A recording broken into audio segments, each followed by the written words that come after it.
শুক্রবার সই হলো জুলাই সনদ, কিন্তু আলোচিত এই সনদ বাস্তবায়নে এখন চ্যালেঞ্জ। আদেশ এবং গণভোটের মাধ্যমে বাস্তবায়নে জোর দিয়েছে জামায়াত। বিএনপি বলছে বাস্তবায়নে গণভোট জাতীয় নির্বাচনের দিন করতে হবে। তবে সনদ বাস্তবায়নে রাজনৈতিক দলগুলোকে প্রতিশ্রুতিবদ্ধ থাকার আহ্বান রাজনৈতিক বিশ্লেষকদের। সই হয়েছে আলোচিত জুলাই সনদ। ২৪টি রাজনৈতিক দল সই করলেও জুলাই সনদে স্বাক্ষর করেনি এনসিপি সহ বেশ কয়েকটি দল। জুলাই যোদ্ধাদের দাবির মুখে সনদে সই হবার আগে সংশোধন আনা হয়েছে অঙ্গীকারনামার ৫ নম্বর দফায়।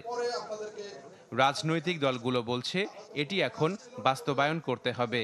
তবে বাস্তবায়ন প্রক্রিয়া নিয়ে এখনও দলগুলোর মধ্যে রয়েছে বিভক্তি।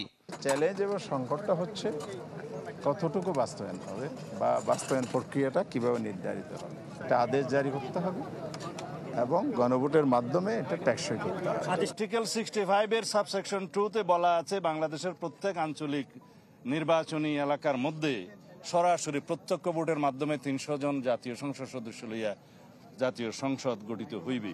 নির্বাচন কমিশন তো নির্বাচন পরিচালনা করবে, কিন্তু কিভাবে করবে সেটা বর্ণিত আছে। সুতরাং জাতিকে বিভ্রান্ত করার কোনো সুযোগ নাই। তবে দেশি বিশ্লেষক এবং কূটনীতিকরা বলছেন জুলাই সনদ বাস্তবায়ন নিয়ে এখনও রয়েছে সংশয়।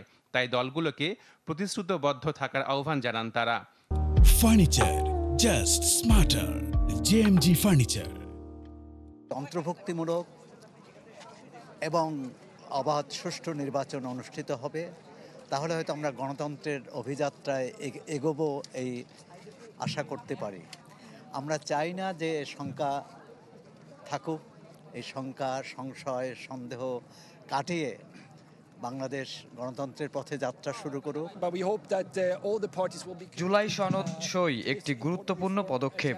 আমরা প্রত্যাশা করি সনদ বাস্তবায়নে দলগুলো প্রতিশ্রুতিবদ্ধ থাকবে, নতুন বাংলাদেশ গড়ে তুলবে।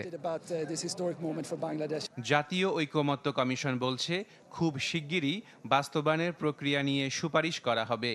এই সুপারিশ ৩১ অক্টোবরের মধ্যেই দেয়া হবে বলে জানিয়েছে জাতীয় ঐকমত্য কমিশন।